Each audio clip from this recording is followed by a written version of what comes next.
5 astuces pour accompagner au mieux votre enfant ayant un TDAH.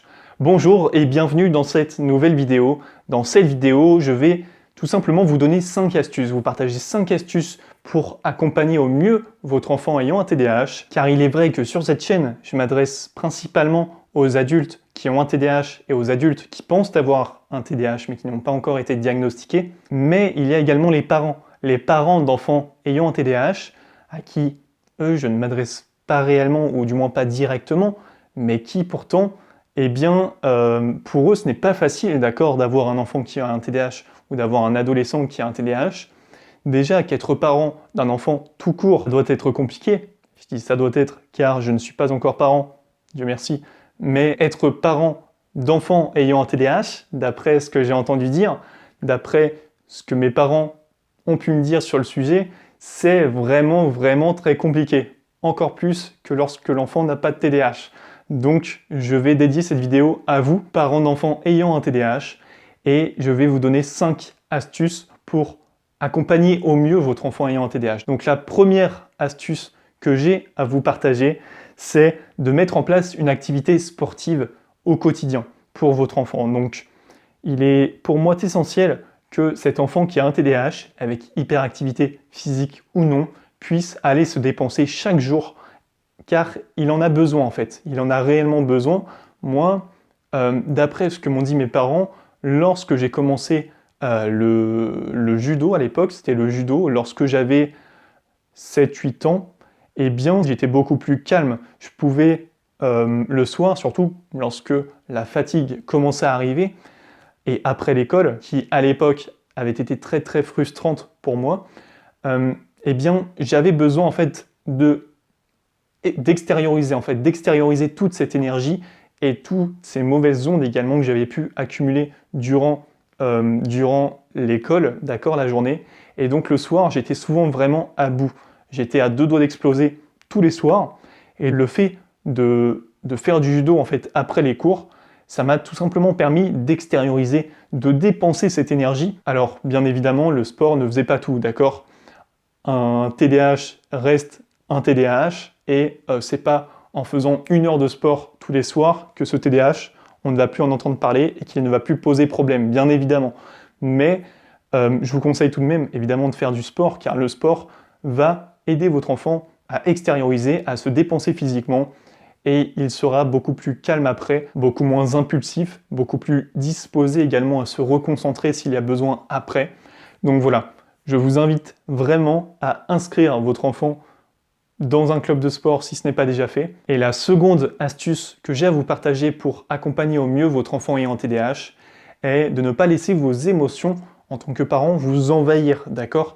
Pour moi, c'est vraiment essentiel, car quand on a un TDAH, peu importe qui, j'ai envie de vous dire, qui a un TDAH, a une certaine sensibilité en fait, et arrive très facilement à sentir ce qui ne va pas, ou à ressentir en fait les émotions des autres, d'accord? Il y a une certaine empathie, et quand notre mère, quand notre père est anxieux, eh bien on va avoir cette facilité à directement cerner en fait cette anxiété, et on va pas juste voir cette anxiété, on va également la ressentir, d'accord? Elle va s'imprégner en nous et ça va vraiment pas être bon, car ça va tout simplement accentuer davantage les symptômes du TDAH qui sont déjà bien présents. Donc je vous conseille, à vous, parents d'enfants ayant un TDAH, de faire un travail sur vous, dans le sens où vous devez apprendre à gérer vos émotions pour que votre enfant ne les ressente pas, tout simplement. Par exemple, si vous avez l'habitude de regarder les informations, et que ces informations, vous sentez qu'elles influent sur votre morale, sur vos pensées, qu'elles vous rendent plus négatives, entre autres, eh bien, je vous invite à limiter en fait ces activités qui n'ont pas d'impact à long terme, mais qui vont vous rendre, entre autres, anxieux ou anxieuse, et bien sur le moment, d'accord? Donc limitez tout ça, et essayez plus de remplacer ces activités qui n'ont pas vraiment d'intérêt par des activités comme de la méditation par exemple, qui vont vous apprendre à gérer cette anxiété, à gérer votre corps, votre respiration. Donc faites de la respiration également, Voilà, essayez de trouver votre activité qui va vous permettre d'extérioriser tout ça, d'extérioriser cette anxiété pour qu'elle ne soit pas eh bien, tout simplement transmise à votre enfant. Et la troisième astuce que je souhaite partager avec vous est de veiller à être suivi par un professionnel de santé, enfin plutôt votre fils ou votre fille, qu'il soit suivi par un professionnel de santé qui soit assez disponible. Ce que j'entends par là, c'est que je ne dis pas que le professionnel de santé doit être 24 heures sur 24 disponible pour vous répondre, évidemment, mais il faut qu'il soit un minimum disponible, d'accord? Si vous ne pouvez que contacter votre médecin par téléphone en passant par 20 standards juste avant, etc., eh bien honnêtement, ça va être très compliqué, car si jamais il y a un problème ou si jamais vous avez des questions à un moment donné dans une période où ça ne va pas, eh bien ça va être très compliqué. Donc je vous invite, si vous êtes dans une situation dans laquelle vous êtes suivi par un médecin qui n'est absolument pas disponible, de justement essayer de trouver quelqu'un qui va être assez disponible, qui va vous laisser son mail par exemple, et qui va vous répondre assez rapidement, qui peut vous apporter des réponses qui restent accessibles en dehors des rendez-vous. Pour moi, c'est réellement important, car c'est de cette façon que vous allez pouvoir être rassuré dans certaines situations, des situations qui peuvent arriver à tout moment, dans lesquelles vous allez être stressé, ou vous n'allez pas être bien parce qu'il y aura eu tel ou tel problème avec votre enfant. Donc voilà, la quatrième astuce pour accompagner au mieux votre enfant ayant un TDAH, c'est de vous demander en fait ce qui lui manque ou ce que vous pourriez lui apporter à votre enfant pour qu'il se sente mieux, pour qu'il ait une meilleure estime de lui-même, d'accord? Donc ça peut passer par plusieurs choses. Ça peut passer par des aménagements scolaires éventuellement. N'ayez pas de frein quant aux aménagements scolaires. En fait, la mise en place des aménagements scolaires, personnellement, je n'ai jamais eu d'aménagement scolaire, car tout simplement mon TDAH a été diagnostiqué trop tard, d'accord? Et il a été diagnostiqué juste avant que je sois au lycée. Donc après, c'était ma décision et je n'avais pas voulu mettre en place d'aménagement scolaire, mais actuellement, avec du recul, évidemment, je regrette, car ça m'aurait facilité la tâche dans de nombreuses situation et ça aurait été d'une grande aide pour moi. Donc voilà, mettez en place, si vous le pouvez, certains aménagements scolaires pour votre enfant, car ça va vraiment lui être d'une grande aide et ça va être une aide vraiment précieuse pour lui. Donc si vous ne savez pas du tout de quoi je parle, si vous ne savez pas quels sont ces aménagements scolaires qui sont disponibles pour vos enfants ayant un TDAH, je vous invite à aller voir les vidéos que j'ai faites avec Fabienne Henry.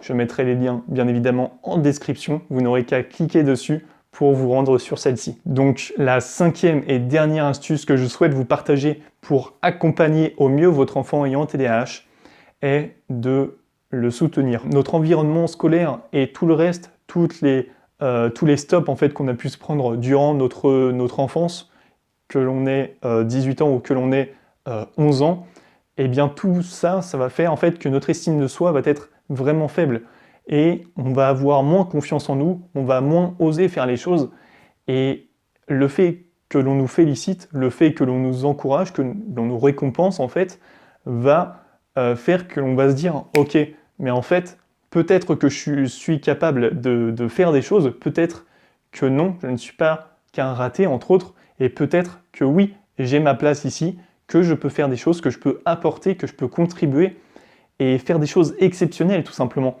Et c'est en premier lieu en fait à vous de nous encourager, de nous faire passer vos ondes positives, votre motivation. Et donc voilà, c'est vraiment ce qui va nous aider à aller de l'avant et c'est ce qui va contribuer à ce que l'on ait une estime de soi qui soit au top. Donc voilà, si vous avez apprécié cette vidéo, eh bien restez là, ne bougez pas, car je vous propose de recevoir 3 autres conseils qui sont cette fois-ci mes 3 meilleurs conseils pour vous, parents d'enfants ayant un TDAH. Et ces conseils se trouvent en lien dans la description. Donc si vous êtes parent d'enfants ayant un TDAH, n'hésitez pas à foncer voir ces conseils. Je peux vous assurer qu'ils vous serviront. Donc n'hésitez pas à vous abonner à la chaîne YouTube, c'est très important. Également à commenter pour me dire ce que vous en avez pensé, pour me dire quelle astuce a pu eh bien, vous aider.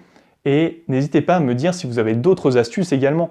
Mettez-les en commentaire, ça pourra servir aux parents qui regardent actuellement cette vidéo. Et donc voilà, mettez tout ça en commentaire, Partagez au maximum cette vidéo aux parents d'enfants ayant TDAH que vous connaissez, que vous avez dans votre entourage. Moi de mon côté, je vous remercie pour votre attention. Je vous dis à très vite. C'était Arthur. Ciao!